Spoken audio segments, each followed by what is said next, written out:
ખેડૂતોને ટેકાના ભાવ મુદ્દે એક મહત્વપૂર્ણ જાહેરાત સામે આવી છે। રાજ્ય સરકાર ચાલુ વર્ષના ટેકાના ભાવની કેન્દ્રમાં કરશે દરખાસ્ત।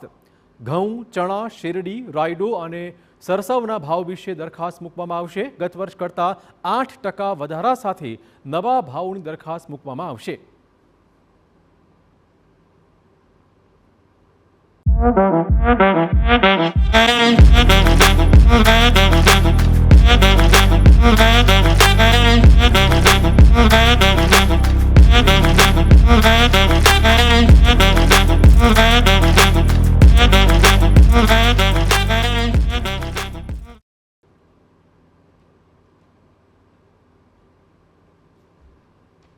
ઘઉંના 20 કિલોના 800 રૂપિયા ટેકાનો ભાવ, ચણાના 20 કિલોના 1400 રૂપિયા, રાયડો 1400 રૂપિયા, સરસવ 6000,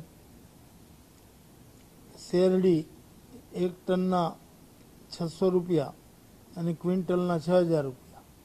આ રીતે આજે અમે કેન્દ્ર સરકારને રાજ્ય સરકાર વતી ટેકાના ભાવ નક્કી કરવા માટેની અમારી દરખાસ્ત અમે આ મિટિંગમાં નક્કી થયા મુજબ અમે આજે મોકલી આપવાના છીએ। એક મહત્વપૂર્ણ સમાચાર મળી રહ્યા છે। મોદી કેબિનેટ